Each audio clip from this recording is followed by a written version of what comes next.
Hoy! Sa tingin mo masisindak mo kami sa baril na yan? Huwag mo akong susubukan! Sige, iputok mo! Ano? Tingnan natin kung kaya akong tapusin ang mga bala mo at ipapatikim ko rin sa'yo kung sino ako at anong kaya ng matandang antingero na kinakalaban mo! Talagang pinahihirapan mo pa ako. Ate, maawa ka sa akin. Huwag mong gawin sa akin to. Maawa ka! Ako ang nagmamayari sa batang nasa sinapupunan mo, Kiana. Mula nung sandaling tinanggap mo ang alok ko, hindi mo na siya pag-aari. Hindi ba't hindi mo naman siya kayang buhayan? Napakasama mo. Nagtiwala ako sa'yo. Akala ko mabuti kang tao at gusto mo kaming tulungan. Isa kang halimaw. Dapat lang na hindi ka bihiyaan ng anak dahil demonyo ka. Hindi mo masasaktan ang anak ko at hindi mo siya makukuha sa akin. Halimaw! Taon 2001. Capiz. Bandang 2:00 ng madaling araw, nasa kasarapan na ng tulog ang mga pagod at puyat na tauhan ng peryahan sa isa sa mga bayan sa nasabing lugar. Naglagay si Lando ng tabing na trapal sa likod ng isang booth. Doon sila natutulog ng kanyang pinsan na si Patrick. Pareho silang operator ng rides. Ang iba nilang kasamahan ay nasa truck at may maliit na kubo naman na itinayo para sa kanilang amo na sina Nestor at Freda. Halos 1 dekada nang nagpapalipat-lipat ng lalawigan ang mag-asawa kasama ang kanilang mga tauhan, depende kung saan may papalapit na piyesta. Samantala, bigla na lamang nagising si Patrick dahil sa biglang pananakit ng kanyang tiyan. Napakamot ulo na lamang siya nang marinig ang alulong ng mga aso mula sa di kalayuan. Aray, ang sakit. Kailangan ko nang ilabas to. Ang dilim pa naman. Nasaan na ba yung flashlight dito? Ay, talaga namang sumasabay pang pag-alulong ng mga aso. Nakakatakot tuloy. Baka mamaya may mga aswang na pag-alagala kaya lagi na lang umaalulong ang aso kapag ganitong oras na. Kuya, samahan mo naman ako. Ay, ano ba naman yan? Baho, natutulog ang tao eh. Kuya, sige na, samahan mo na ako. Tayong-tay na ako eh, hindi ko na kaya. Ay, alam mo nasasanay ka na ng ganyan ha. Kung kailan mahimbing natulog ko, tsaka mo naman ako ginigising. Masyado ka naman nagpapatalo dyan sa kaduwagan mo. Sa itsura mo yan, kapag nakita ka ng aswang, sigurado, siyang tatakbo, papalayo sa'yo. Ay, oo na nga, sige na, ako na lang. Gusto ko lang naman magpasama, nilait-lait mo pa ako.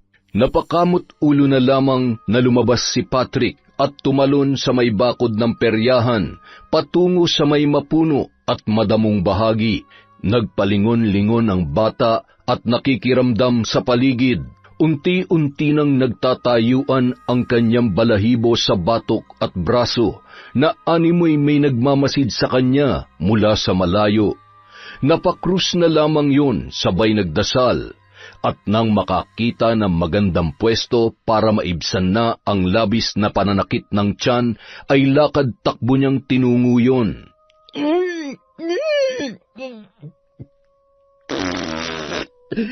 Ay, salamat po, Diyos ko. Makabalik na nga at... Ay, pambira naman kasing tiyan to. Lagi na lamang sira eh. Pasipul-sipul pa yon habang nagmamadaling pumasok sa tarangkahan nang biglang may makita siyang malaking kulay itim na aso. Umaangil yon at namumula ang mga mata. Aswang!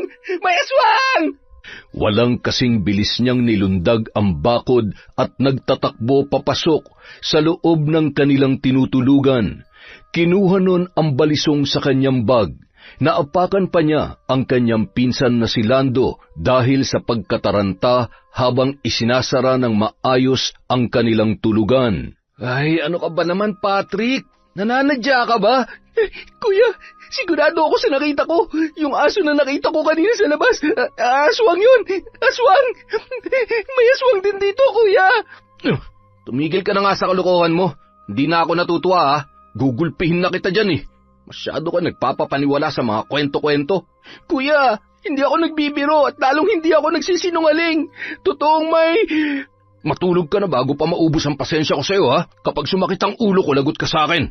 Bumalik sa pagkakahiga si Lando na noon ay yamot na yamot pa rin sa kanyang pinsan. Samantalang si Patrick hindi na nagsalita.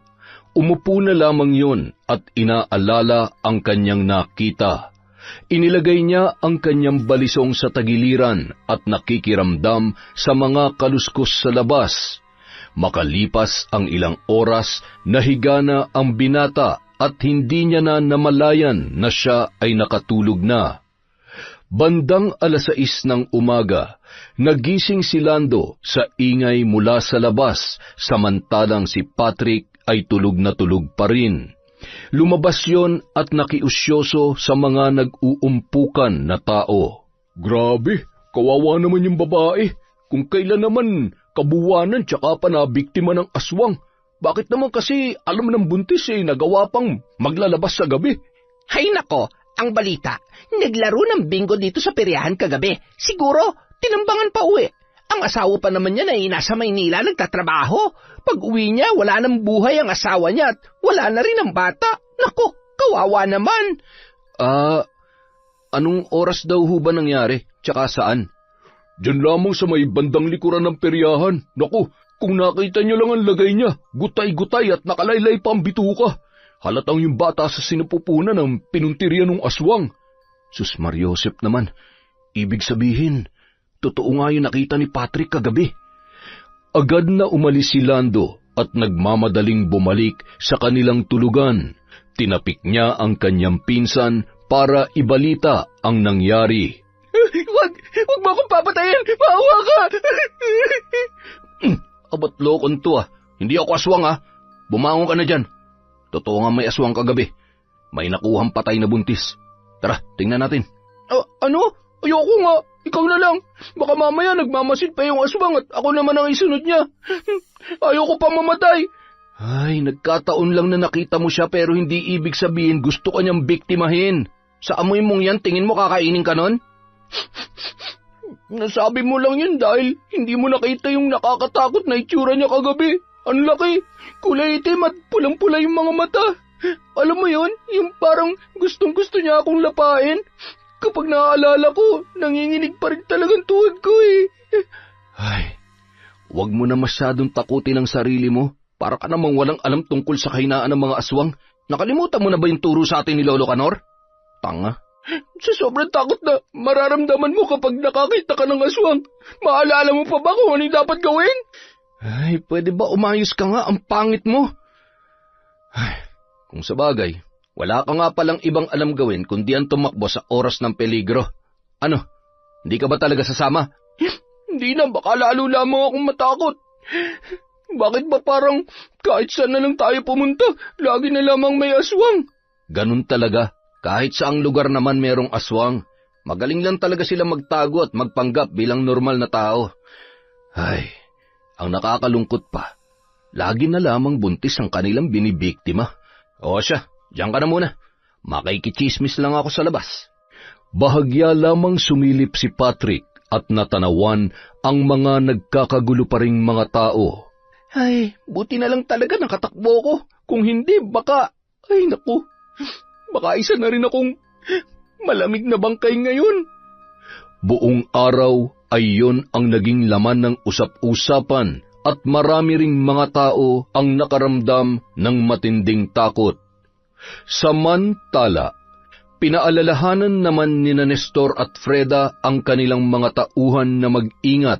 Minabuti rin nila na magsara na pagsapit ng 12:00. Kaya sa gabi, mas mabuti pang wag na kayo maglalabas sa loob ng tent nyo o di kaya ay maging alerto kayo. Huwag kayo matakot. Hindi naman nabago sa atin to.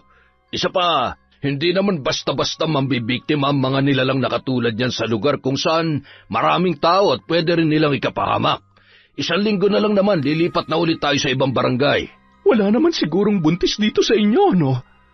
Nagkatinginan naman ang magkasintahan na sina Kiana at Abel, sabay na pataas kilay si Freda na nilapitan ang babae. "Buntis ka?" Tumango na lamang si Kiana, sabay yumuko. "Ay, huwag ka mag-alala, hindi ka naman namin pababayaan. Isa pa, nariyan naman si Abel para bantayan ka. Hindi rin naman gaano mahirap ang trabaho mo, kaya hindi ka naman siguro mahihirapan ng husto. Ilang buwan na ba yung tiyan mo?" 3 buwan pa lang naman po. Kayang-kaya ko pa naman po magtrabaho at hindi naman po masela ng pagbubuntis ko. Hindi rin po ako natatakot sa aswang. Hindi rin po ako naniniwala. Baka nga po, gawa-gawa lamang ang mga ganyan para mapagtakpan ng mga kriminal ang ginawa nila. Kaya pati mga nilalang na nananahimik, dinadamay nila. Aba, oo nga no. May punto ka dyan. Kita nyo na? Maigi pa itong si Kiana. Kahit buntis, hindi matatakutin tulad ng iba dyan. Pero, totoo ang aswang. Kitang-kita ng mga mata ko kagabi yung halimaw na posibleng pumatay sa buntis na yun. Ay, tama na yan. Sige na, mag-asikaso na kayo at maya-maya lamang ay magbubukas na naman tayo.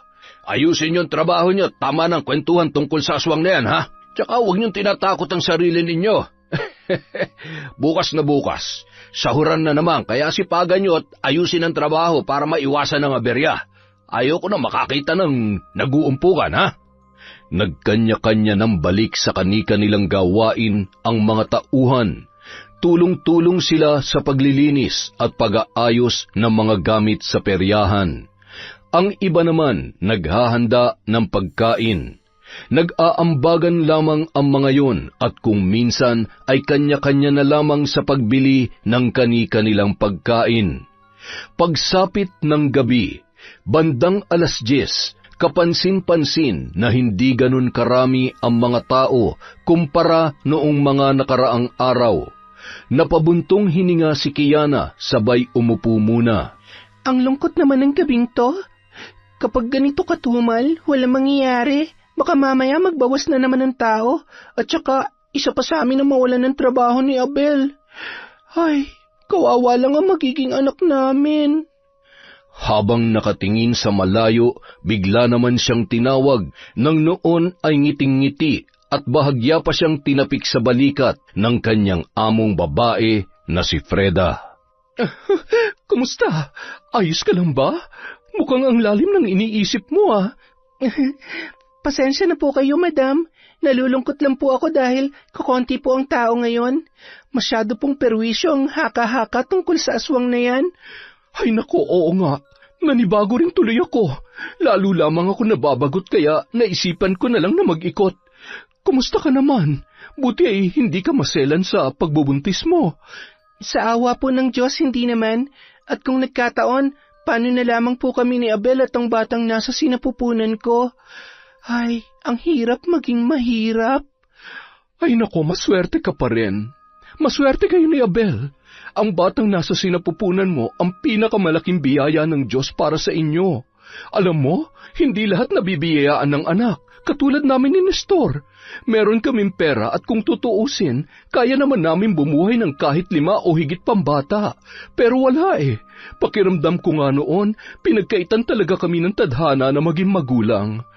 Ay, pero wala naman ako magagawa. Lalo na nung tuluyan ng inopera tinanggal ang matris ko. Tinanggap ko na lang.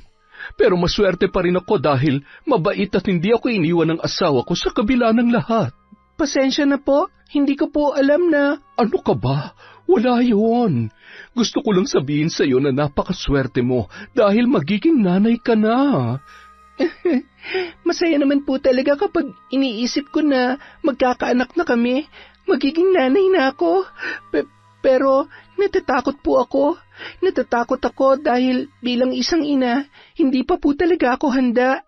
Isa pa, kung nahihirapan kami ni Abel sa buhay ngayong kami pa lang, paano na lang kapag nagkaanak na talaga kami? Anong klaseng buhay ang dadanasin niya?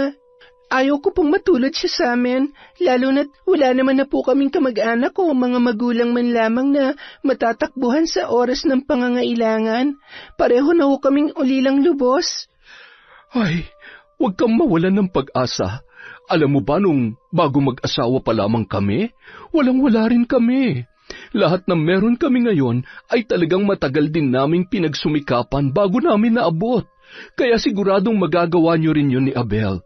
Hindi lamang para sa sarili niyo, kundi para sa mga magiging anak ninyo. Ayaw ko na rin pong umasa na makakaahon pa kami sa kahirapan. Mula nung bata ako, araw-araw na lang yata akong sinasampal ng realidad ng buhay. Alam mo, Kiana, magtiwala ka lang, lalo na sa asawa mo na masipag at maraming alam na trabaho. Maaasahan siya sa maraming bagay, kaya siguradong darating ang araw, mabibigyan niya rin kayo ng maayos na buhay. Basta magtiwala ka lang sa kakayahan niya. Alam mo, importante din na sinusuportahan natin ang mga asawa natin. Ay, alam ko naman hong marami siyang kayang gawin, pero ang problema ho ay masyado hong mahina ang loob niya. Kaya, ewan, minsan naiisip ko, mas mabuti pa sigurong ipaampun ko na lamang ang batang ito. Ha? Ipaampon? Sigurado ka ba dyan sa sinasabi mo? Naku, wag naman. Ganito na lang, tutulungan ko kayo mag-asawa. Bibigyan kita ng mas madali at mas maayos na trabaho, pati na rin si Abel. Huwag niyo lamang ipapaampon ang bata. Kawawa naman siya. Alam mo, sinabi ko nga sa Sir Nestor mo na kukuha kami ng kasakasama ko sa bahay. Nakakalungkot kasi lalo na kapag naiiwan ako mag-isa doon. Kaya nga, kahit hirap ako magkikilos dito ay dito ako madalas natutulog kesa naman umuwi ako dun sa bahay namin. May dalawa pang ang bakante na kwarto dun eh. Pwedeng-pwede ka ron, lalo na kapag hindi mo na kaya magtrabaho dito. Naku, saan naman ho kami kukuha ng pambayad sa upa? Kaya nga ho nagtitiis kami sa tent dahil wala naman kaming sapat na pera para mangupahan ng bahay. Hindi ko naman kayo sisingilin. Libre lang yun. Habang nagtatrabaho dito sa peryahan ng asawa mo, ligtas naman kayo ng anak mo sa bahay. Habang kaya mo pa, pwede mo akong tulungan sa ilang gawaing bahay. Wala kasi kaming kasambahay eh. Hindi naman kasi ako sanay na utos lang ng utos. Pero kung sakaling magdesisyon ka na, ipapaampon mo talaga ang bata. Sana ipagkatiwala mo na lamang siya sa akin. Hindi ka magsisisi. Ibibigay ko sa kanya ang buhay na pinapangarap mo para sa kanya. Pag-isipan mo na maigi at importante na mapag-usapan niyo ni Abel ang bagay na yan. Habang patuloy sa pagkukwentuhan ang dalawa, may dumating naman na buntis kasama ang asawa nito. Agad yung binati ni Freda at Kiana. Habang naglalaro ang mag-asawa ng ring toss, ay kapansin-pansin ang tumutulong pawis ni Freda na parabang init na init at maya-maya ay napapalunuklaway na lamang dahil sa panunuyo ng kanyang lalamunan. Kiana, babalik na lang ulit ako mamaya. Medyo nangangati ang lalamunan ko at nahilo ako sa sobrang init. Sige ho, madam. Medyo maalinsangan nga ho. Masyado po pala kayong pawisin. Ngumiti na lamang ang ginang kay Kiana, pati na rin sa mag-asawa na noon ay masayang-masaya na naglalaro. Hawak ng kaliwang kamay ng babaeng buntis ang kanyang nakaumbok na tiyan na nasa 8 buwan na at hinihimas-himas pa yun. Natawa pa yun nang biglang naglilikot ang batang sanggol sa kanyang sinapupunan. Habang naglalakad papalayo si Freda mula sa booth kung saan naroon si Kiana, ay natanawan naman yon ng magpinsan na sina Lando at Patrick. Hindi man lamang natakot lumabas yung mag-asawang yan. Baka naman wala silang alam. Nako, kung ako may asawang buntis, hindi ko talaga palalabasin sa gabi. Mahirap na. Anong tinatawa-tawa mo dyan, ha? Kasi, wala ka pang ang girlfriend, may paasa-asawa ka pa na lalaman. Ano naman nakakatawa dun? Hindi pa nga sinuswerte. Tsaka choosy ako, no? Ayoko nga nung babae na bibigyan na ako ng sakit ng ulo, tsaka aanderin lang ako. Nako, ayaw ko rin ng babae na 3 times a day tinutoyo. Kailan pa nga kapag lolo ka na? Lagpas na sa kalendaryo yung edad mo, oy. Alam mo, ang dami mong sinasabi. Malapit na talaga akong mapikon sa'yo, ha? Kailan nga kasi? Baka naman kasi torpe ka lang o abat. Ayaw mo talagang tumigil, ha? Ikaw nga, tinitigasan na pero hanggang ngayon hindi ka pa rin tuli. Pinakikailaman ba kita, ha? Kuya naman, Baka mamaya may makarinig sa'yo. Uy, masyado ka naman pikon eh. Kamot ulong tumalikod na lamang si Patrick, sabay na patingin sa mga dalaga na dumaan at nagbubulong-bulungan. Sabay nakatingin sa kanya at pasimpleng nagtawanan ang mga yun. Naku, narinig kaya nila yung sinabi ni Kuya? Ay, nakakahiya. Pero bahala kayo dyan, basta ayaw kong... Masakit kaya yun. Hindi lang basta kagat ng langgam yun, ha? Ano, uto-uto? Makalipas ang ilang oras, bandang 12:00 ng gabi, tuluyan nang nagsara ang peryahan. Siniguro nilang nakalabas na ang lahat ng mga tao bago tumungo sa kani-kanilang tulugan. Nadatnan ni Abel ang kanyang kasintahan na si Kiana na nakatagilid habang hinihimas-himas ang kanyang balakang. Ayos ka lang ba? May masakit ba sa'yo? Napagod ka ba? Okay lamang ako. Nangalay lang pero maya-maya wala na rin to. Mahal, kanina pala nakita ko kayo ni Madam. Mukhang seryoso yung pinag-uusapan nyo. Anong sabi niya sa'yo? Ayun, gusto niya tayong tulungan. Nabanggit ko kasi na parang gusto ko na lang ipaampun tong bata para naman hindi na maranasan pang hirap ng buhay na dinadanas natin. Ano? Narinig mo ba yung sinasabi mo? Hindi magandang biro yan, ha? Abel, seryoso ako. Kasi alam naman nating pareho na hindi pa tayo handang maging magulang, diba? Hindi naman natin inaasahan na magbubunga ang... basta, isipin na lang natin kung ano makakabuti para sa kanya. Ano bang basihan mo ng pagiging mabuting magulang, Kiana? Sa tingin mo, ano mararamdaman ng bata kapag nalaman niya na pinampun natin siya dahil hindi natin siya kayang buhayin? Sige, ano mararamdaman niya kung kasama natin siya pero hindi natin siya mapapakain ng 3 beses sa isang araw? Na hindi natin siya mabilhan ng maayos na damit? Na hindi siya makakapasok dahil wala naman tayong permanenteng... Tama na, Kiana. Hindi natin ipapaampun ng bata. Oo, mahirap tayo. Oo, ganito ang trabaho natin. Pero hindi ibig sabihin wala nang ibang paraan para buhayin ko ang anak natin. Hindi mo ba nakikita ang pagsusumikap ko? Hindi mo ko naiintindihan. Talagang hindi kita maiintindihan. Kasi ako kahit anong mangyari, hindi ko kayang ipamigay ang sarili kong anak. Hinding-hindi, Kiana. Mababakas ang sakit at galit sa mukha ni Abel na tumalikod na lamang, sabay lumabas at nagpahangin. Nagulat naman yon nang tumambad sa harap niya ang noon ay nakangiti na si Freda. Madam, kayo po pala. Ano pong ginagawa niyo dito? Naglalakad-lakad lang. Nakaidlip na kasi ako kanina kaya ngayon ay hirap naman ako makatulog. Ikaw, bakit parang problemado ka? Nagkasagutan lamang po kami ni Kiana. Sabi ko naman sa kanya na hindi ka papayag. Huwag ka mag-alala, kakausapin ko ulit siya tungkol sa bagay na yan. Kung ako sa kanya, papayag na lamang ako sa inaalok ko sa kanya. Mas maigi na yon kesa naman ipaampun niya ang bata. Isa pa, handa naman kami mag-asawa na tumulong sa inyo. At inilahad ng ginang ang napag-usapan nila ni Kiana.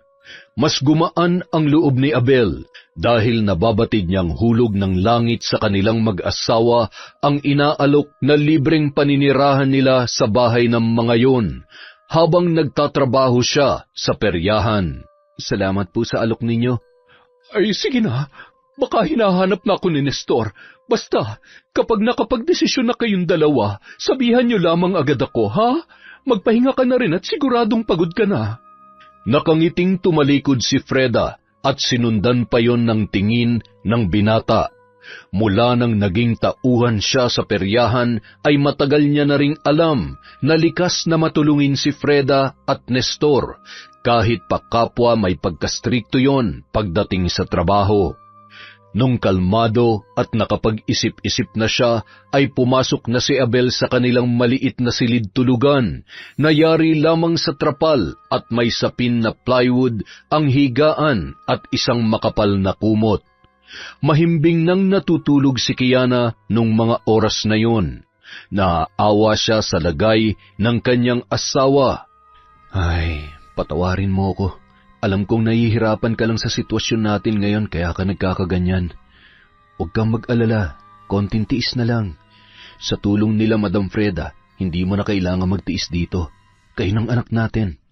Kung kailangan kong pagtrabahuhan ng buong buhay ko, kapalit na mas komportableng buhay niyo ng anak natin, gagawin ko. Mahal na mahal kita. Kayo ng baby natin. Marahan niyang inayos ang buhok ng kanyang asawa, sabay hinagkanyon sa noo. Naalimpungatan naman si Kiana. Matulog ka na.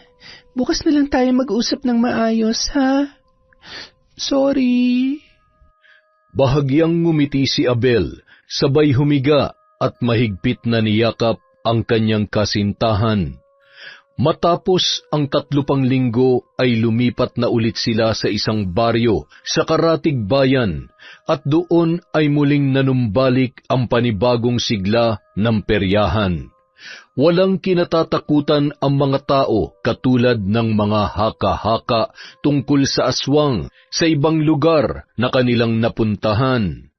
Nagkasundo naman sina Abel at Kiana sa kanilang desisyon na tanggapin ang alok na tulong ng mag-asawa. Kaya naman agad nang isinama si Kiana at Abel na mag-asawa sa kanilang bahay. Inayos nila at nilinisan ang kanilang magiging kwarto doon.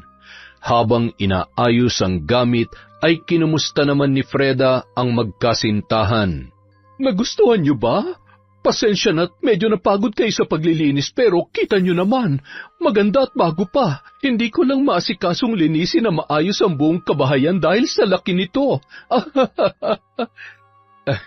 Salamat po, Madam. Mahal, ikaw nang bahalang tumulong kay Madam sa ibang linisin, ha? Oo naman, mahal. Yan na nga lang ang gagawin ko dito eh. Nako, huwag mong problemahin ang iba pang linisin. Bawal ka masyado mapagod. Siguro, sapat lang tulungan mo ako sa paglalaba. Masarap din huya magluto, kaya pwede niyo hong ipagkatiwala ang kusina niyo sa kanya. Ay nako, maselan ako pagdating sa pagkain. Marami kasing ipinagbabawal sa akin ng doktor, kaya ako talaga mismo nagluluto ng pagkain ko. Siguro kapag nandito na lamang si Nestor, dahil yun ang mahilig kumain ng kung ano-anong putahe. Sige na, ipagpatuloy niyo na yan. Dito ka ba matutulog ngayon, Abel? Hindi po. Kailangan ko pong humabol bago magbukas ang peryahan dahil wala po ngayon yung kasalitan ko. Masama raw ho ang pakiramdam niya. Ay siya, sige. Huwag ka mag-alala. Hindi ko pababayaan na mag-ina mo rito. Mas ligtas sila dito kesa sa peryahan. Alam mo naman, medyo maselan kapag buntis. Maigi na yung nag-iingat. Oo nga po, Madam. Kaya ngayon pa lang po ay sobra-sobra na ako nagpapasalamat sa inyo ni Sir Nestor. Bago umalis si Abel, ay nakaluto na rin si Kiana para sa hapunan. Kaya naman kumain muna ang lalaki. Tawagan mo na lamang ako kapag may kailangan ka o di kaya hindi magandang pakiramdam mo, ha? Sisikapin kong umuwi dito kahit 1 beses man lang sa 1 linggo. Mag-iingat ka sa trabaho, mahal, ha? Masayang kumakaway si Kiana kay Abel na noon ay nasa labas na ng tarangkahan at nag-aabang na masasakyang tricycle papunta sa paradahan ng jeep patungo sa bagong lokasyon ng peryahan. Si Freda naman hindi na lumabas nung gabing yon, kaya naisip ni Kiana na nakatulog ng maaga ang ginang, kaya maaga na rin siyang nahiga at ninamnam ang malakas na hangin mula sa electric fan at ang malambot niyang higaan nung mga oras na yun. Mula nang bata pa ako, pangarap ko na makahiga sa ganito kalambot na kama at ganito kaluwag at napakagandang kwarto. Tama nga si Madam Freda, ikaw ang swerte sa buhay namin ng tatay mo. Hindi na namalayan ng babae na siya ay nakatulog na, habang nakatagilid at nakayapos sa mahabang unan. Habang natutulog yon ay dahan-dahan namang binuksan ni Freda ang pinto at sinilip si Kiana. Agad naman yung umalis nang bahagyang gumalaw ang dalaga. Samantala, makalipas ang 3 oras mula nang makabalik sa peryahan si Abel ay kinumusta naman yon ng mga kaibigan niyang sina Lando at Patrick. O ano, pare? Kumusta naman? Ayos lang, pre. Sa wakas, nasa maayos na kalagayan na yung mag-ina ko habang nagtatrabaho ako. Mas maigi nang dun si Kiana kaysa dito siya magtrabaho sa peryahan. Mainit at nahihirapan siya. Buti sana kung hindi siya buntis. Mabuti naman yun, Kuya Abel. Mahirap na. Alam mo na, baka mamaya may pagala-gala pa ring aswang. Mas safe na siya dun. Tama ka, pero sa totoo lang, hindi mo mapapaniwala yun sa aswang. Hindi rin yun matatakutin. Ay, grabe. Ang bait talaga ng amo natin. O siya, bukas na lang ulit tayo magkwentuhan. Baka makita tayo ni boss. Nakakahiya naman. Kinabukasan, 5:00 ng hapon, napansin ni Kiana na nakabihis si Freda at mukhang may lakad. Madam, aalis po kayo? Oo. Saglit lang naman ako. Gusto ko lang bumisita sa peryahan. Mukhang masaya dahil kabilugan ng buwan kaya siguradong maraming pupunta doon. Ikaw na munang bahala dito, ha? Sige po, ingat po kayo. Anong oras po kayo uuwi? Hindi ko lang sigurado kung anong oras. Huwag ka mag-alala, may dala naman akong susi kaya hindi mo na ako kailangan pang hintayin. Pakisara na lamang na maayos ang pinto at bintana, ha? Sige po, ako na po ang bahala dito. Nagmadali nang lumabas ang ginang at sumakay sa kanyang kotse. Kumaway pa yon kay Kiana bago tuluyang isinara ang bintana ng sasakyan. Agad naman nang isinara ng babaeng buntis ang pinto sa harapan at maging sa kusina ng bahay. Isa-isa rin niyang tiningnan ang mga bintana pati na rin ang nasa 2 palapag. Pagkatapos ay naghapunan na yon at tumungo na sa kanyang silid. Tinawagan pa muna niya si Abel bago siya natulog. Sige na mahal at may gagawin na ako. Ingat ka dyan ha. Mag-iingat ka palagi. I love you. Opo, I love you too. Miss na kita. Bye. Makatulog na nga. Samantala, bandang 11:00 ng gabi, isang babaeng buntis ang nagtanong kay Patrick kung nasaan ang CR. Agad niya namang itinuro sa babae ang daan papunta roon. Kapansin-pansin na ihing-ihi na yon dahil pilit nung binibilisan ang paglalakad, kahit paika-ika dahil sa malaki na ang tiyan at halatang kabuwanan na. Ilang sandali lamang ay nakita rin ni Patrick ang nagmamadaling si Freda na animoy sinusundan ang babae. Si Madam ba yun? Nandito pala siya. Kuya Lando, nakita mo ba si Madam kanina? Hindi naman, pero ano naman ang nakakagulat kung nandito siya kanila naman tong peryahan. Anumang oras pwede siyang pumunta rito. Ay, iba talaga kapag tumatanda na, pasungit na ng pasungit. Nagtatanong lang naman ako eh. Ay, bahala ka nga dyan.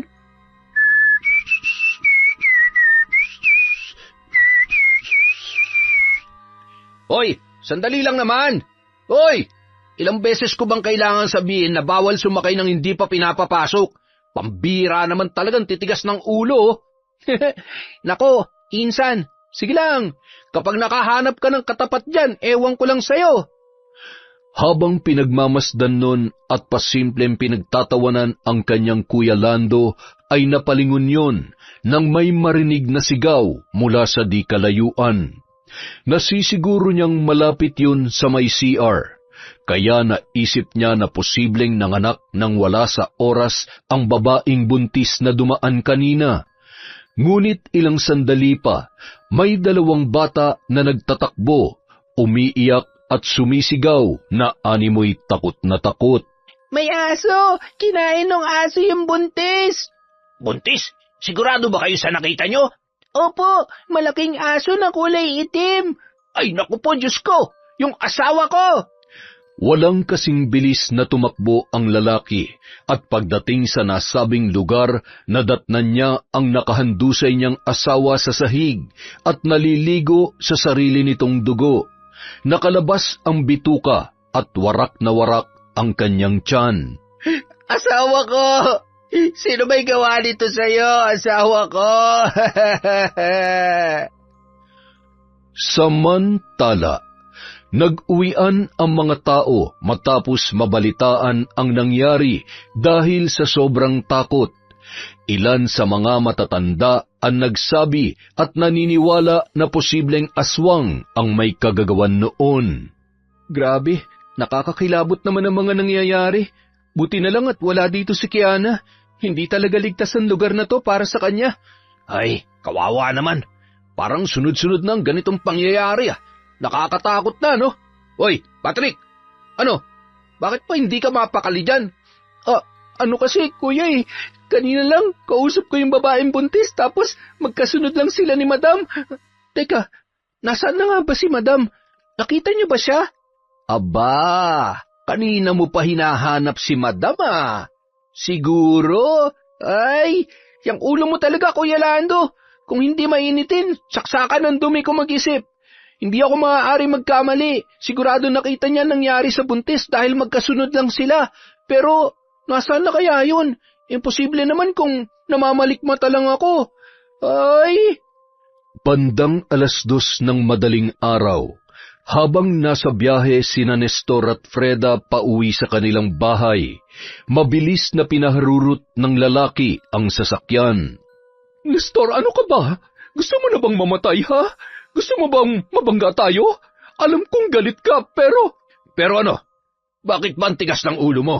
Hindi mo na ba talaga kayang kontrolin ang sarili mo, ha? Hindi ka na ba talaga makapaghintay? Gumagawa naman ako ng paraan, Hindi ko naman ginusto nangyari. Hindi mo naman kasi ako naiintindihan Hindi mo maintindihan kung ano ang pakiramdam. Sinusubukan ko naman pero hindi ko kayang pigilan ang sarili ko. Nanghihina ako, gutom na gutom, uhaw na uhaw, at nawawala ako sa sarili kapag naamoy ko ang halimuyak ng sanggol. Napakasarap, Nestor. Tingnan mo, malakas ako ngayon at ang balat ko mas lalong kumikinis. Huwag ka na magalit, pakiusap. Patawarin mo na ako. Ayoko na mauulit pa to, ha? Hindi lang negosyo natin na maapektuhan. Pati ikaw, ang kaligtasan mo ang inaalala ko. Pinoprotektahan lang naman kita. Walang pwedeng makaalam sa totoong pagkatao mo. Mahal na mahal kita at hindi ko kayang mawala ka sa akin. Mula ngayon, hindi ka na pwedeng pumunta sa peryahan, lalo na kapag kabilugan ng buwan. Pero... Hanggat may nakikita kang buntis, matutokso't matutokso ka lang. Makinig ka sa akin. Huwag mo nang hintayin pa na mahuli ka ng mga tao. Hindi na lamang umimik pa si Freda nung mga oras na yun. Tumingin na lamang siya sa labas ng salamin, sabay ngumisi nang maalala ang manamis-namis panglasa ng dugo ng sanggol. Kung pagbabawalan niya ako, ilang buwan pa ang titisin ko bago ko tuluyang makakatikim ng dugo at sanggol. Ay! Kinabukasan, maaga pa lamang naririnig na ni Kiana na nagwawalis at nagdidilig na ng mga halaman si Freda.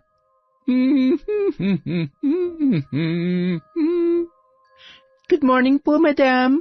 Ang aga niyo naman pong magising. Anong oras po ba kayo nakauwi kagabi? Good morning, Kiana. Siguro madaling araw na rin. Hindi ako makatulog na maayos kaya bumangon na ako agad. Nalipasan siguro ako ng antok. Ganito siguro kapag medyo nagkakaedad na. Puyat pa po kayo sa lagay na yan? Ang ganda-ganda niyo ho ngayon, Madam. Parang hindi naman po kayo tumatanda. Mas bata pa nga po yung kutis niyo kaysa sa akin Naku, ikaw talaga? Binobola mo pa ako? Ay, siya nga pala, huwag mo na akong tawagin, Madam. Ate na lang. Hindi na rin naman iba ang tingin ko sa'yo. Salamat po, ate. Tulungan ko na po kayo. Ako na po magdidilig sa iba pang halaman. Habang nagdidilig si Kiana at bahagyang hinihimas-himas ang medyo nakaumbok niyang tiyan, ay masayang-masaya naman si Freda. Hindi na siya makapaghintay sa paglaki ng sanggol na nasa sinapupunan ng babae. Ate, pawis na po kayo. Buti pa, pumasok na po kayo sa loob. Ako na lamang po ang bahala dito. Ayos lang naman. Gustong-gusto ko nga ito Masarap sa pakiramdam kapag pinagpapawisan. Tapos, busog na busog din ang pang-amoy at mata ko. Ho? Ang ibig kong sabihin ay, busog na busog ang mata at ilong ko sa ganda at bango ng mga bulaklak ng halaman ko. Oo nga po ate, ang gaganda at ang lulusog ng mga halaman ninyo. Ang bango rin po ng halimuyak.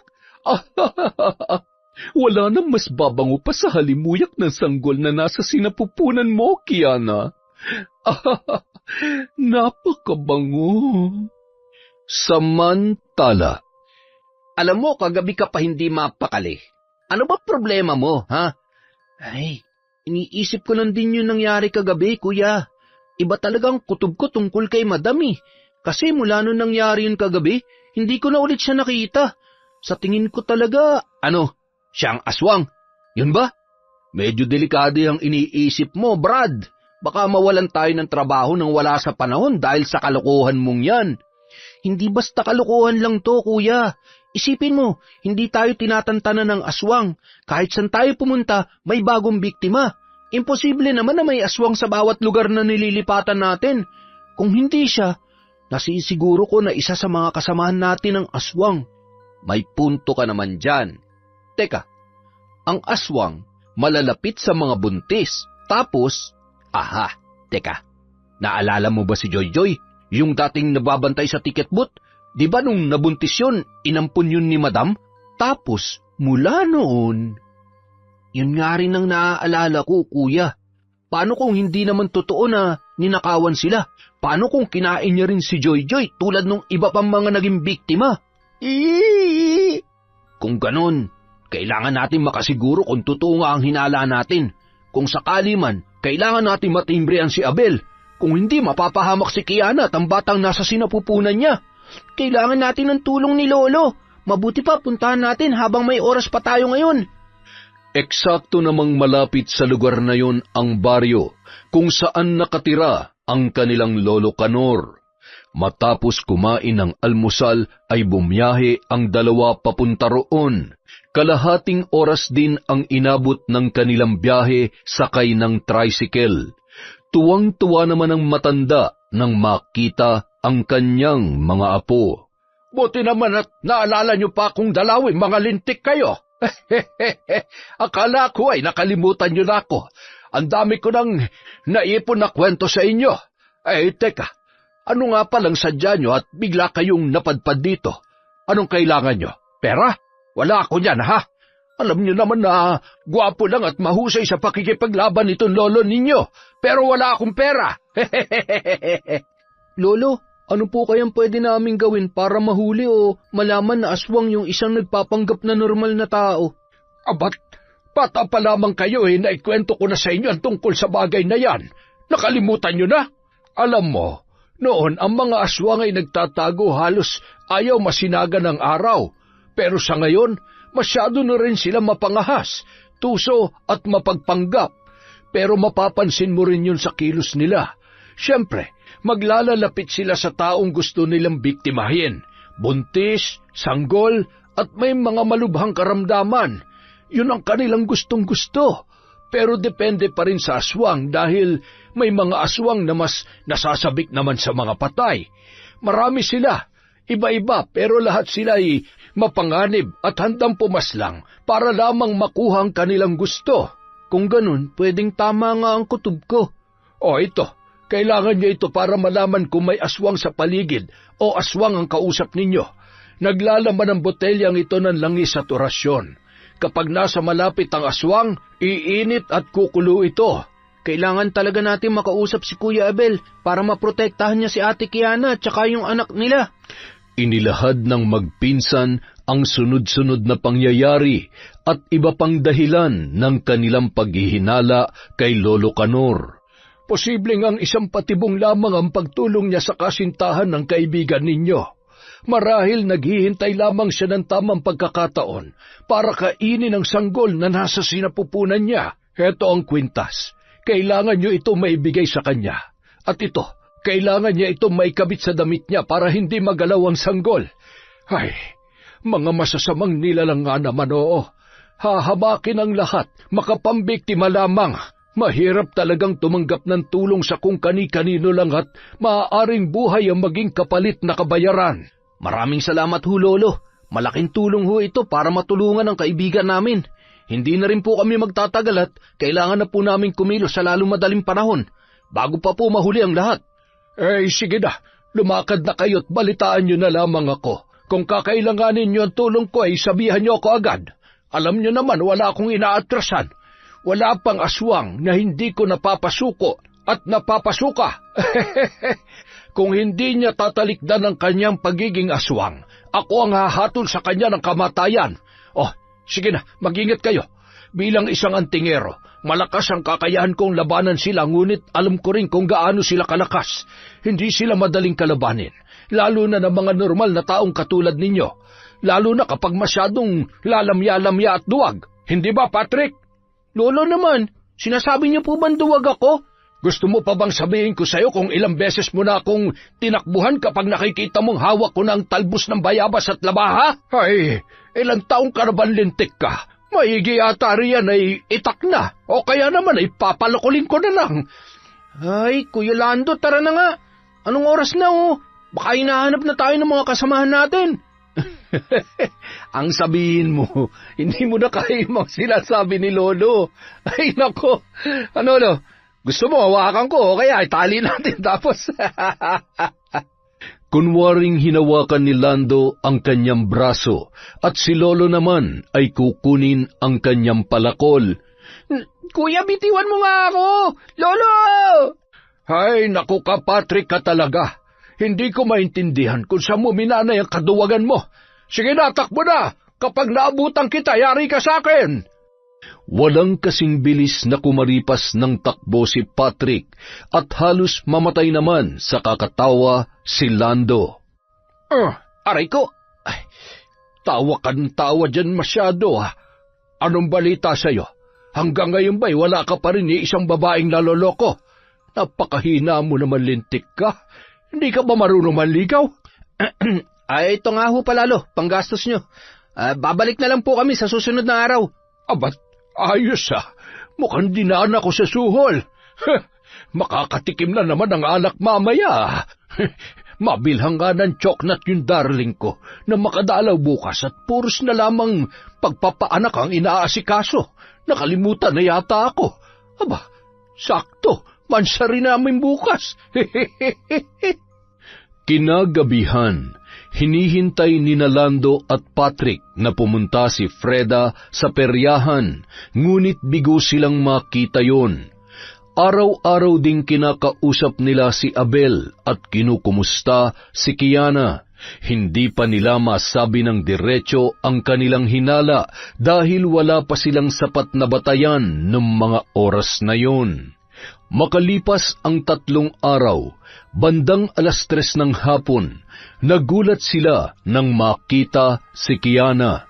Naisipan kasi nung dalawin ang mga dating katrabaho at kaibigan sa peryahan. Kiana, kumusta ka naman sa bahay nila, madam? Medyo malaki na yung tiyan mo Oo nga ang bilis ng araw.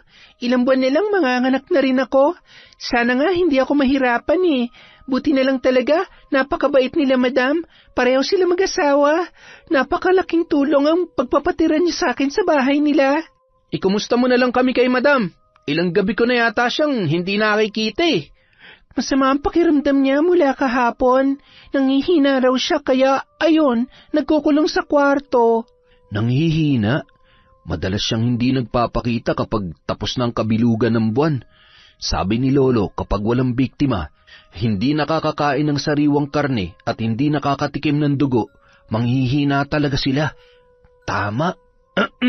Kaya na, alam kong hindi ka naniniwala sa aswang pero kapag buntis ka, importante na may pangontra ka para maprotektahan mong anak mo at hindi ka rin mahirapan sa panganganak. Eto, galing to sa lolo naming antingero. Kayo talaga, ang dami niyong alam.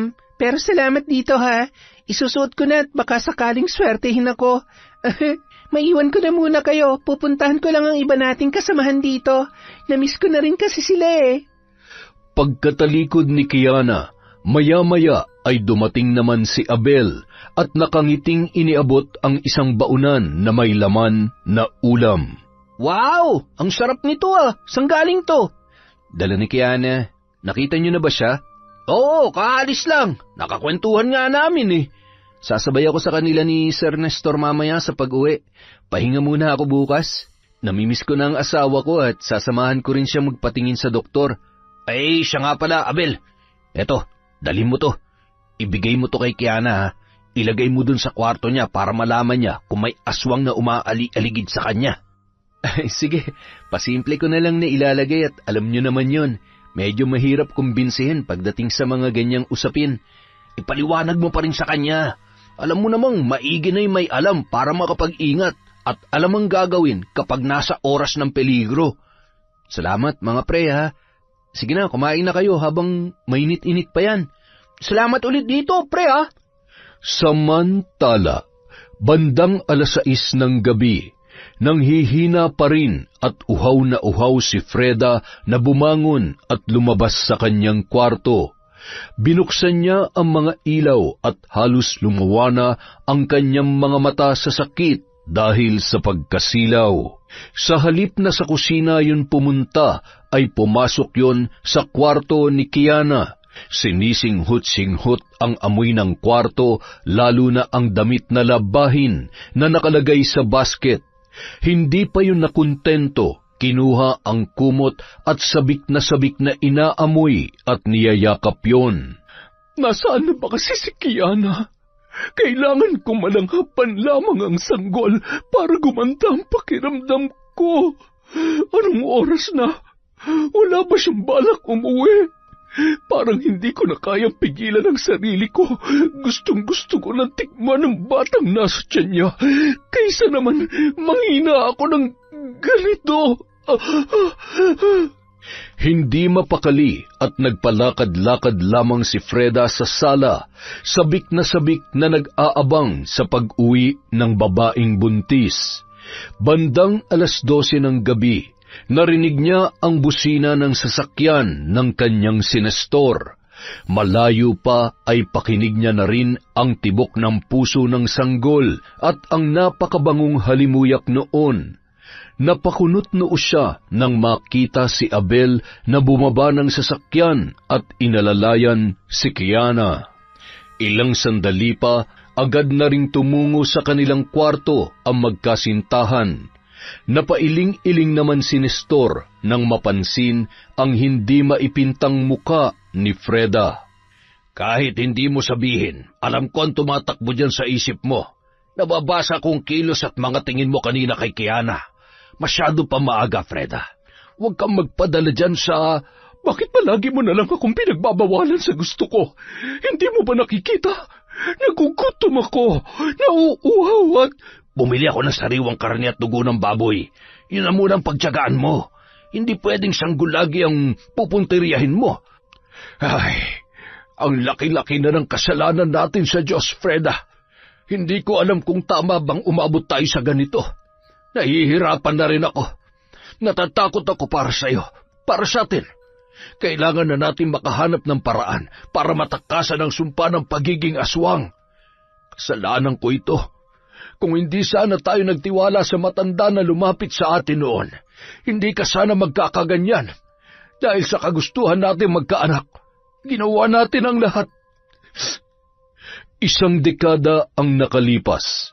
Isang matandang albularyo ang kanilang nakilala sa labas ng simbahan, kung saan madalas silang nagsisimba.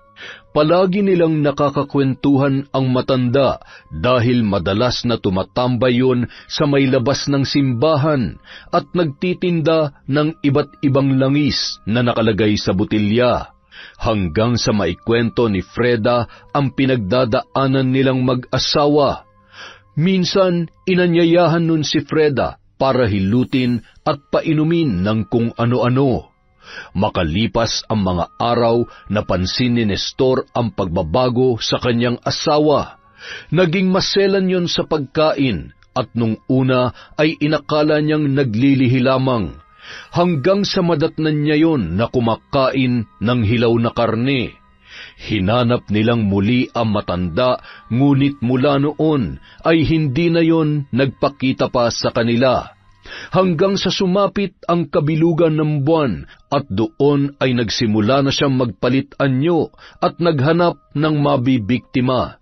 Doon nila napagtanto na isang aswang ang matandang albularyo na kanilang nakilala at sinadya nung gawing aswang ang kanyang asawa.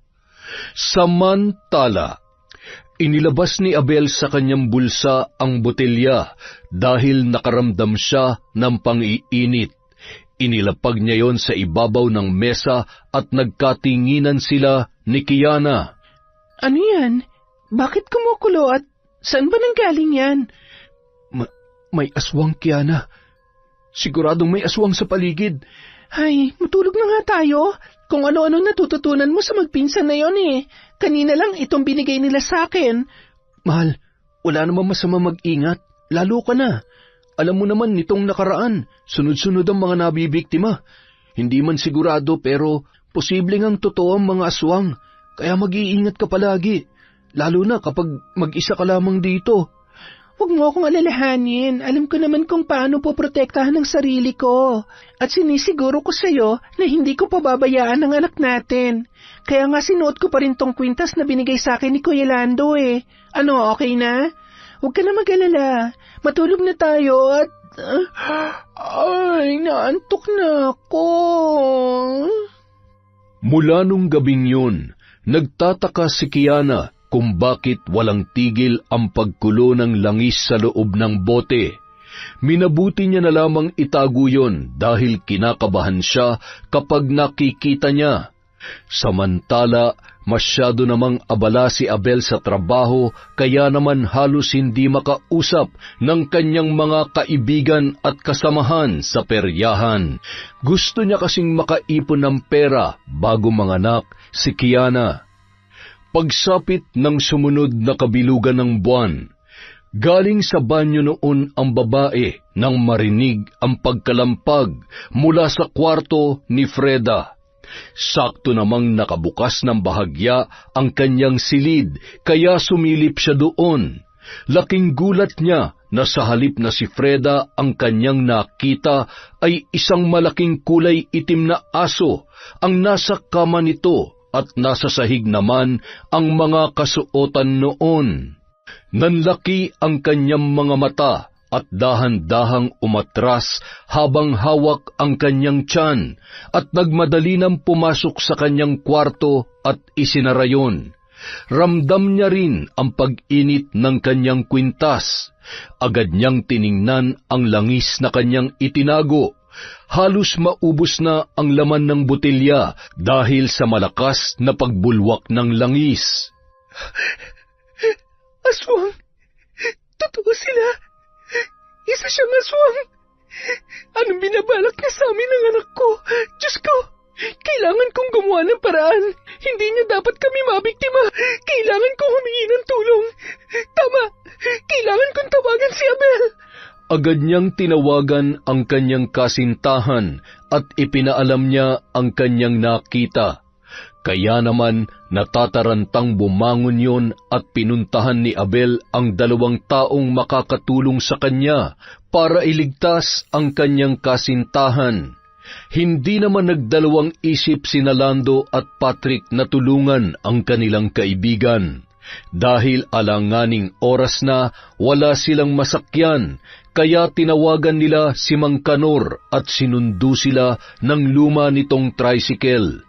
Buti na lamang ay nataon na nasa bahay yun ng kasintahan nitong kumadrona, kaya ilang sandali lamang ay nakarating din agad yun sa kanila. Sumakay na kayo! Bilisan niyo't baka kung ano pa mangyari sa nobya mo! Malilintikan sa akin ang aswang na yon! Isa sa mga tauhan naman ang naging saksi nung mga sandaling yun. Inakala tuloy noon na nagnakaw at tumatakas ang 3 niyang kasamahan sa trabaho, kaya pinuntahan niya si Nestor sa silid tulugan noon kapag tinatamad na umuwi sa kanilang bahay. Boss Gising, pasensya na po pero masama po ang kutob ko.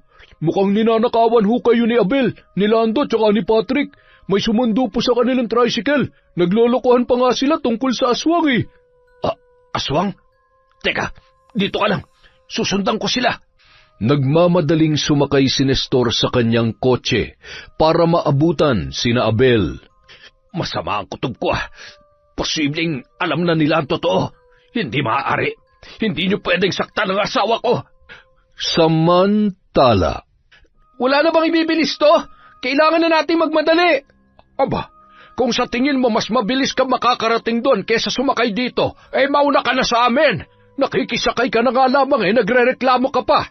Huwag kayo mag-alala, basta suot niya ang kwintas, hindi siya masasaktan ng aswang. maya-maya natanawan nila mula sa may likod ang noon ay umaarangkadang sasakyan ni Nestor, dahilan para mabahala sila, lalo na nang walang tigil silang binubusinahan noon.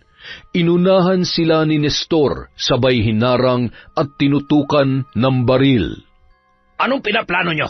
Kung ano man ang binabalak nyo, sisiguruhin kong hindi kayo magtatagumpay. Hoy! Sa tingin mo masisindak mo kami sa baril na yan? Huwag mo akong susubukan! Sige, iputok mo! Ano? Tingnan natin kung kaya akong tapusin ang mga bala mo at ipapatikim ko rin sa'yo kung sino ako at anong kaya ng matandang antingero na kinakalaban mo. 3 sunod-sunod na putok ng baril ang umalingaw-ngaw nung mga sandaling yun.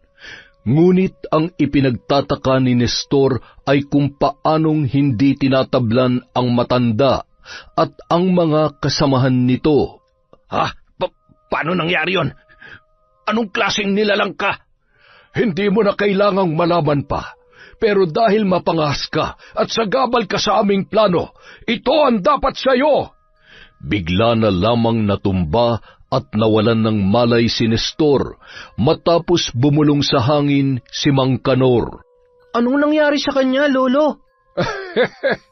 Pinatulog ko lamang yan. Ipasok nyo na sa kotse niya at mukhang uulan. Kawawa naman, baka sipunin. Samantala, Kiana, gising ka pa ba? Buksan mo naman itong pinto. Alam ko na naririnig mo ko. Sige na, buksan mo itong pinto. patuloy na kinakalampag ni Freda ang pinto at pilit na pinabubuksan yun. Rinig na rinig noon ang tibok ng puso ng bata na nasa sinapupunan ni Kiana, at parang nawawala yon sa sarili dahil sa sobrang natatakam sa kanyang naririnig. Anong gagawin ko? Abel, nasaan na kayo? Tulungan mo kami ng anak ko, Diyos ko.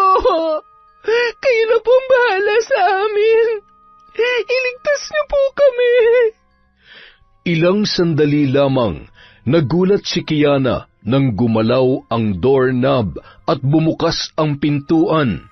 Bumungad sa kanya ang nanlilisik na mata at nakausling mga pangil ni Freda. Talagang pinahihirapan mo pa ako. Ate, maawa ka sa akin. Huwag mong gawin sa akin to. Maawa ka. Ako ang nagmamayari sa batang nasa sinapupunan mo, Kiana. Mula nang sandaling tinanggap mo ang alok ko, hindi mo na siya pag-aari. Hindi ba't hindi mo naman siya kayang buhayan? Napakasama mo. Nagtiwala ako sa'yo. Akala ko mabuti kang tao at gusto mo kaming tulungan. Isa kang halimaw. Dapat lang na hindi ka bihiyaan ng anak dahil demonyo ka. Hindi mo masasaktan ang anak ko at hindi mo siya makukuha sa akin. Halimaw! Hawak ang kwintas, iniharap yon ni Kiana kay Freda, dahilan para mapatras ang babae na animoy takot na takot. Oh, alisin mo yan! Itapon mo yan! Ang init! Anong ginagawa mo sa akin? Kumagana nga ang kwintas na ito. Ito siguro ang dahilan kung bakit iniiwasan niya ako nitong nakaraang araw. Habang hawak ni Kiana ang kwintas, ay biglang nagpalit anyo si Freda bilang isang itim na aso. Sinugod sabay kinagat yon sa may kanang braso, dahilan para mabitawan ang kwintas at tumilapon yon sa malayo, dahil pinuprotektahan ni Kiana ang kanyang tiyan sa muling pagsugod noon. Ramdam niya ang kirot ng kanyang sugat, takot at kawalan ng pag-asa, hanggang sa marinig niya ang mga paparating na mga tao. Kiana, mahal! Bago pa man makarating ang binata sa kwarto, sinalubong na yun agad ng aswang, na noon ay nakaanyong aso pa rin. Yan nga nakita ko nung gabing yun. Anong gagawin natin? Huwag kang lalapit sa akin. Diyan ka lang. Sasaksakin kita nitong balisyong ko. Subukan mo lang lumapit. Ah! Sinunggaban, sabay kinagat sa may hita ng aswang na yon si Patrick. Nang makita ang pagtilamsik ng dugo, ay nahimatay yon at agad naman sinalo ni Lando. Aba, matapang nga ang aswang na ito Pagsisisihan mo na pinakailaman mo ang apo ko. Sige, ako ang harapin mo.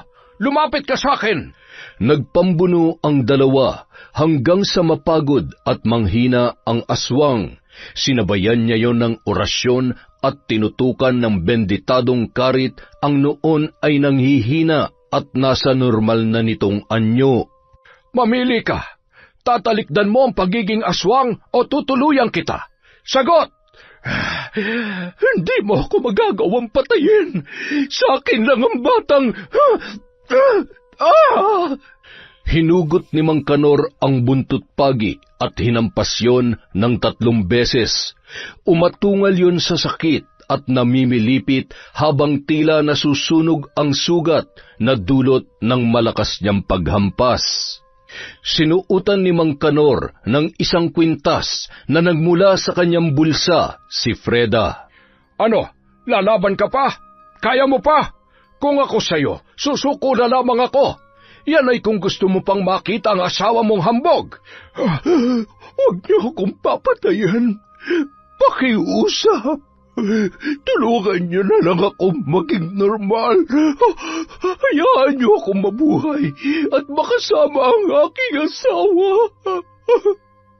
Lumabas naman si Abel mula sa kwarto, akay si Kiana na noon ay tumutulo pa rin ang dugo na nagmumula sa sugat sa kanyang braso. Sige na, Abel. Ilayo mo na muna dito ang kasintahan mo. Sumakay na kayo sa tricycle at ako nang bahala dito. Kailangan ko muna masiguro na hindi na siya makakapambiktima pa ng iba. Patrick, hoy! Kapag hindi ka gumising, iiwan kita rito. Bahala ka! Ipapalapa kita dyan sa aswang. Kuya, ang kirot ng sugat ko. Mamamatay na ba ako? Oo, kapag hindi ka pa bumangon, mamamatay ka talaga rito.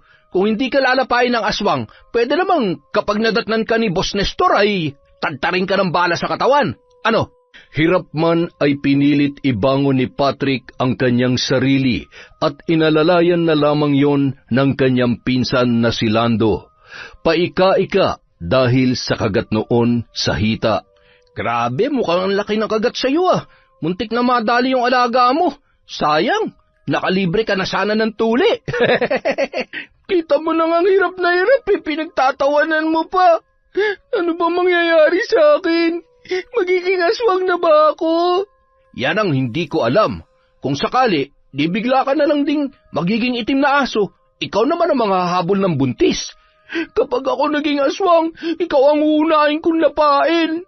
Samantala, pinatakan ni Mang Kanor sa bibig si Freda ng 1 likido na nagmula sa 1 botelya.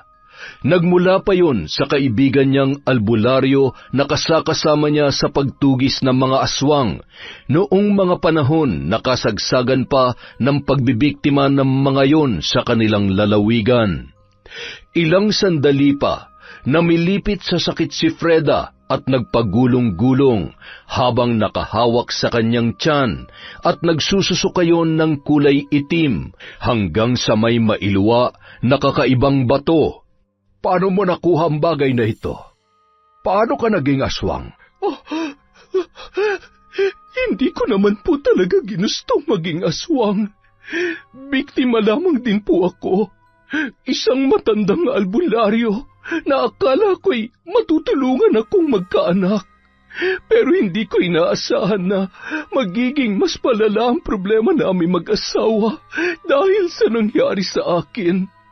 Sinubukan kong labanan ang pagiging aswang pero kahit anong gawin ko, Hindi ko na kaya pang pigilan ang sarili ko na kumain ng sariwang karne at uminom ng sariwang dugo.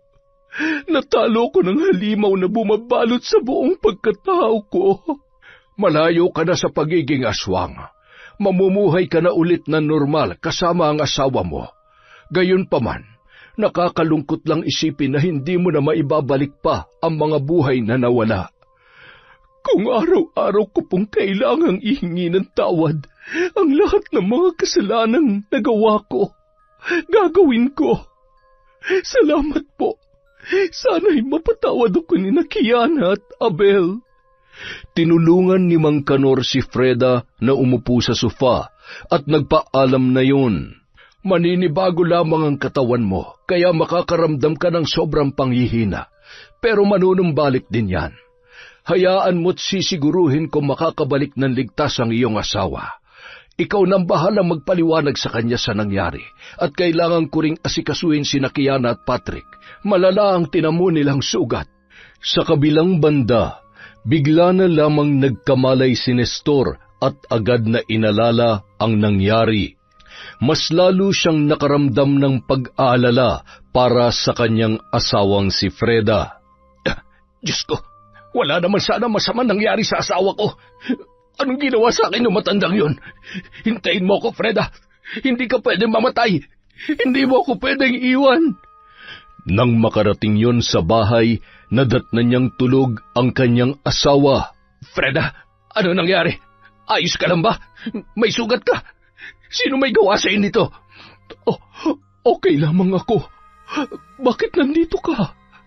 Akala ko ba'y bukas ka pa uuwi? Sigurado ka? Hindi ka ba nila sinaktan? Wala ka nang dapat ipag-alala. Hindi na ako aswang. Magaling na ako, Nestor. Ano? Paano nangyari yon? Yung matandang kasama ni Abel at nung 2 pang tauhan natin kanina, tinulungan niya ako. Nailuwa ko yung batong kulay itim. Dinala niya yon dahil kailangan niya raw sunugin. Yung matandang antingero na nakainkwentro ko kagabi. Ngayon, alam na nila ang nangyari sa iyo. Hindi kaya ipagsabi nila sa ibang mga tauhan natin? Kailangan natin silang makausap. Gusto ko ring humingi ng tawad. Kailangan nating bumawi sa kanila. Bumawi? Tingnan mo nga yung mga sugat mo. Maghihilom din naman ang mga ito. Mas malaki pa rin ang takot na idinulot ko kay Kiana. Isa pa, kinailangan lang nilang gawin yun dahil kung hindi, sila masasaktan ko at baka nga mapatay ko pa sila. Samantala, matapos gamutin ang sugat ni Patrick at Kiana, pinainom din yon ng gamot ni Mang Kanor upang mabilis na maghilom ang kanilang mga sugat. Habang nagpapahinga sila sa bahay ng kasintahan ni Mang Kanor, ay naghanda naman yon na makakain para sa kanila. Paano na tayo ngayon? Wala na tayong trabaho nito. Baka ipapatay pa tayo ni Sir Nestor. Hindi mangyayari yan. Pagkatapos kong tulungan ang kanyang asawa, dapat nga ay magpasalamat pa sila. Halina kayo. Kumain kayo nitong lugaw ng malamnan niya mga sikmura ninyo. Buti na lamang at ligtas kayo. Nako, nakakatakot na nangyari sa iyo, iha. Buti ay hindi pa huli ang lahat nang dumating sila. Ikaw, Ling, hindi ka ba nasaktan? Ako pa ba? Walang panaba sa akin na kahit ano pang uri ng aswang. Sa iyo lang naman ako tumitiklop at handa magpatalo siya nga pala. Salamat sa pansamantalang pagpapatuloy dito sa mga kasama ko, ha? Salamat ho, Lola. Pasensya na po sa abala. Hindi ko man alam kung paano na kami ngayon, pero ang mahalaga ay ligtas kami ng anak ko. Maraming salamat sa lahat ng tulong ninyo, lalo na ho sa inyo, Lolo Kanor, Patrick, tsaka Kuya Lando. Habang nag-uusap ang mga yun, ay isang tawag naman ang natanggap ni Abel. Nagulat siya nang makita na si Nestor yun. Pumasok kayo bukas. Kailangan natin mag-usap na maayos. sana ay nasa maayos na kalagayan si Kiana. Patawarin niyo sana kami sa nangyari. Hindi po madaling magtiwala sa sinasabi ninyo. Muntik na humapahamak ang mag-ina ko dahil sa labis na pagtitiwala namin sa inyo. Kaya sana, sa pagkakataong ito, maging totoo na po kayo. Malaki po ang pangangailangan namin pero sana wag niyo naman pong sasamantalahin ang kahinaan namin. Gusto ko lang naman maging maayos at maging komportable ang mag-ina ko. Sobrang laki ng utang na loob ko sa inyo. Lalo na't dahil sa nangyari ay bumalik na sa normal si Freda. Kaya sinisiguro ko sa inyo na wala kayong dapat ikabahala. Bigyan niyo pa sana kami ng pagkakataon na makabawi sa inyo. Nang sumunod na araw, naglakas loob na pumasok ang dalawa at masinsinang nakipag-usap kay Nestor. Nanatili ring sikreto ang mga nangyari, lalo na ang tungkol sa pagkatao ni Freda. Sumama naman si Mang Kanor dahil nais din niyang makausap ang mag-asawa. Mula ng araw na yon, naging mas maganda pa ang samahan at nanatiling maayos at tapat na tauhan sila ng peryahan. Makalipas ang isang buwan, sinundo ng mag-asawang Nestor at Freda sina Abel at Kiana sa bahay ng kasintahan ni Mang Kanor. May kalakihan din kasi ang bahay noon, kaya pinatuloy niya na lamang doon ang mag-asawang sina Abel at Kiana dahil awang-awa siya sa kalagayan ng mga yon. Maayos naman ang lagay nyo dito. Hindi ko rin naman kayo pababayaan. Pero kung sa tingin nyo ay maganda ang intensyon nila sa pagkakataong ito, wala namang problema. Dadalaw na lamang ako sa iyo at siyempre, ako pa rin ang magpapaanak sa iyo, ha? Maraming salamat po, Lola. Napakabuti niyo po, kaya naman naiintindihan ko kung bakit sa kabila ng edad niyo ay mahal na mahal pa rin po kayo ni Lolo Kanor. Ay, ang totoo ay, ako naman talaga ang first love ni Kanor, kaya lamang ay nagmaynila ako noon. Pagbalik ko ay may asawa na yan. Hindi ko nga akalain na sa paglipas ng panahon ay muli pa rin manunumbalik ang pagmamahalan naming dalawa. Iba talagang magbiro ang tadhana. Huwag po kayo mag-alala, Lola. Ligtas na ho sila sa pagkakataong ito at gusto lang ho naming bumawi at matulungan sila. Salamat naman sa Diyos. Ay, sige na. Lumakad na kayo bago pa tayo magkaiyakan dito. Nasanay na tuloy ako na nandirito ka sa bahay. Para na kitang tunay na anak at excited na rin ako makita magiging apo ko sa iyo. Siguradong malulungkot si Kanor kapag nalaman niyang nakaalis na kayo. Makalipas ang ilang buwan, kinakabahan si Freda habang nakasilip sa pinto dahil sa pag-aalala kay Kiana. Ramdam niya ang sakit at mukhang hirap na hirap yon sa panganganak. Ayan, mukhang malapit nang lumabas ang bata. Ire! Ayan, aba, ay napakagwapo ng batang ito. Ay, tingnan mo, ang ilong ay sayo at ang mata ay kay Abel, ang puti-puti. Agad namang pumasok si Freda at maluha-luha rin yun, habang pinagmamasdan ang bata na noon ay nasa ibabaw ng tiyan ng kanyang ina na si Kiana. Salamat sa Diyos at nakaraos ka na. Napaka-cute ng baby. Masayang-masaya ko para sa iyo. Sa wakas ay may maririnig na akong iyak ng sanggol sa bahay na ito. Huwag ka mag-alala, ate. Dahil nandito rin naman kami, gusto ko ring maranasan mo na maging nanay. Pwede mo rin siyang ituring na anak. Di ba nga, para na rin tayo magkapatid, kaya binibigyan ko kayo ng karapatang magpakananay kay Angelo. Pwede ko ba siyang kargahin? Oo naman. Ganito pala ang pakiramdam ng may kargang bata. Alam mo bang matagal ko nang pinapangarap ito? Ano ba yan? Hindi ko tuloy mapigilan ang pagluha ko. Habang nag-uusap ang mga yon, ay siya namang pagdating nina Abel at Nestor. Mahal ko? Oh, ayan. Kargahin mo ang anak mo. Napakagwapo niya. May baby na tayo dito sa bahay, Nestor. Masaya rin ako para sa inyo. Abat, pakarga nga rin ako. Kaya lang, wag na pala. Hindi pala ako marunong. Tsaka na lamang kapag medyo malaki na siya. Mahal na mahal ko kayo ng anak natin. Alam mo ba, kulang na lang lumipad ako sa sobrang pag-aalala sa inyo. Bukas, siguradong dadalaw ang Ninong Lando at Ninong Patrick mo, baby. Ay, napakaswerte ng batang ito. Marami nagmamahal kaya siguradong lalaki itong mabait at masayahin. Makalipas ang 5 taon, habang hawak ng bata ang kamay ng kanyang nanay Kiana, nang matanaw ang kanyang mami Freda, ay bumitaw yon ay tumakbo. Mami,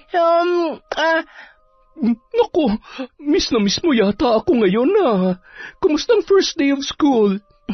very good daw po ako. Sabi po ni teacher, look mami dami kong star sa kamay.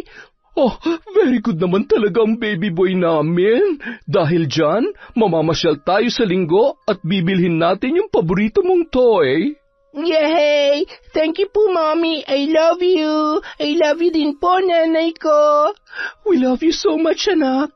Ate, pasuyo nga muna kay Angelo. Nahihilo kasi ako Okay ka lang ba? Okay lang naman ako, ate. Baka napagod lang ako at nainitan. Magpahinga ka muna. Ako nang bahala mag-asikaso ng pagkain natin. Namumutla ka at, teka, hindi kaya? Mahal, nandito na ako. Heto yung manggang pinabibili mo. Hilaw na hilaw pa yan. Siguradong maasim na maasim. Naglilihi ka? Nagsusuka, mainitin ang ulo, at gusto ng hilaw na mangga. Buntis ka, mahal? Ata, hindi ko alam. Pero mahigit 1 buwan na akong hindi dinadatnan at... Naku, big boy na talaga tong baby natin. Magiging kuya ka na. Kuya, magkakaroon na po ako ng baby sister, Nay. Tay. Bakit? Gusto mo ba? Yes po, gusto ko ng kalaro. Yay! Hindi man magkadugo ay mas naging matibay ang samahan nila bilang pamilya. Lahat ay nagtutulungan para maging mas masaya at naging mas kilala pa ang kanilang peryahan sa iba't ibang lugar. Nanatili na lamang kwento ang mga nakakatakot na pangyayari at karanasan tungkol sa aswang. Yon, isang malupit na kwento naman ng aswang. Balik aswang na po ba tayo? Okay lang po ba sa inyo yun? Sana nagustuhan nyo ang napakagandang kwento natin. Dahil dyan, meron tayong shout out. Simulan natin kay Michelle, kay Maria Therese Alimios, kay Betty Velasco. Hi po kay Vicky Yabut, kay Mel Santarita, kay Frederick Ganagana, kay Roslyn Jimenez. Shout out kay Ira Umali, kay Scarlett Sky Maniego, kay Jappy Portes, hello po kay Logan Travor from Efrain Chan, kay Ryan Alba, Loretta Bobes from Elidia Bobes, shout out po kay Miriam Gabriel Garcia sa RGW Garments from Basta Mage ako. Elvira Malakas, shout out po kay Alfreda Alano, kay Trio Cavibes, kay Helen Aldave, kay Jennifer Mauricio. Shout out kay Ramil Fariolin, kay Liza Quizon, kay Irena Matinig. Shout out kay Robert Crimen, kay Virginia Belay. Hi kay Norsen TV, kay Denzel Inderes, kay Grace Amodio, kay J886. I Love Traveled. Mariam Duca, hello po kay Charlene Gumansing, kay Amy Viray, kay Cola Lona, kay I'm Ilocana, hi po kay Aida Mendoza, kay Emelita from Taguig, kay Margie Banosong, kay Tess at Benson Sumaging, Azalea, Angelina Ignacio, Hani Austria, Josefina Felias, Annabel Ibanez, Resel Galope. Shout out po kay May Megs, kay Beth Mercado, kay Helen Grace, Mami Liana Nalugon, hi kay Mira Baral from Lipa City, Batangas. Hello po kay Roslyn Nabajo, kay Judith Peñaflor, Alma Naong, Hi kay Dores Estander, kay Ma'am Tess of Magallanes, Cavite from Re Basil, kay Eva Bantilan ng Pascual Bindery from Michelle Guevara. Hello po kay Sally Roldan, kay Jinky Perez. Hi kay Silent Garden, kay Dativa Homesilio, Bing Oko at Nick of Antipolo. Hello po kay Penny Nalog of Antipolo Rizal, kay Ami Saro Ay, kay Wilson Jr. Aguilar, kay Jessica Rojas, kay Naloa Vlog from Oman. Hello po kay Corazon Cacalda, sa Dordas family of Batangas from Patrick Dordas, kay Arcana Tredemort, kay Dodong Bustamante ng Davao from Mario Bustamante.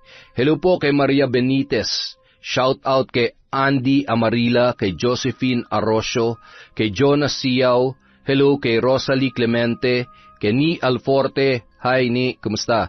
Kay Rachel Bueno, sa mga taga Masantol from Lenny Bungay. Halima Adjari from Dayan Supapo, kay Vicky Randel at kay Mario De Vega. Hello po kay Missy Trota. Hi kay Carlita Nocerale, kay Glenda Galido, Valentino Ragasa, kay Mina Pusing, Patrick Guevara, Philip Taneo, Randy Balete, Mary Dolly Rose. Hi po kay Linda Denina, kay Tita Sareno, kay Condesa Mercedita Balana Reyes, kay Jerly Altares Aranas, kay Mika Vlog from Australia. Hi kay Annalyn Morales, kay Isay Diaz, kay Liana Tina, Maria Irene Pelayo, kay Rio Jane Berrialis, kay Ana, Vivian Asi, Maria Lina Kagawa, kay Renato de Guzman. Hello po kay Jadi from Daman, KSA. Hi kay Alondra Migkampong, kay Warfreak Legasyon. Hi kay Sango, kay Lorely Coral, kay Venus Ravas, kay Daisy Ray Recto. Hello po kay Kat Burglar Cutie, kay Sunny Azucena, kay Leona Taytay, Almuhuela, Brabante, Agovida family from Aileen Almohuela, kay Johnny De Jesus, kay Novi Dagale of Santa Rosa, Laguna, kay Emrose Strong OFW in Kuwait, kay Ami Alip, kay Julius Senior Cabonilas. Hello po kay Jolito Guzon, kay James Jimenez, kay Maylene Banicio Canja, Samantha Garcia, Virgie Latore. Hello kay Recto Acebo, kay Jeneline Pascua, Riema Sionagi, kay Cristal Jade Gonzalez. Shout out kay Febe Ranada, kay Evelyn Reyes, Ruby Neal, Gomer at Arlene Canyaveral, Rain Tiberio, mga mananahi ng MNR Apparel from Heart Arabella. Hi po sa Imperial Ledesma at Grefaldia family from Mary Grace Grefaldia. Hello po sa Galedo family from Rai, sa Deniña family from Judy Sabelina. Hello po sa Galendez Ramos family from Maria Rose Galendez. Hi po kay Hana Maylin Sesgundo, kay Nessa Navilon, kay Sheila Swede, kay Josie Aniban. Hi po kay Ana Maria Lanza, kay Bru, kay Billy, Janime, Reynaldo, at Lucy Buendia. Hello po kay Cataleja Soto, kay Cherry Mukbanger SMR, kay Kimpoy Feliciano, kay Belen Malbas, kay Ami Yong, kay Hazel Alcontin, at syempre kay Ashley Hillary Paslon. Maraming salamat po sa walang sawang pagsuporta sa Kwentong Enteng.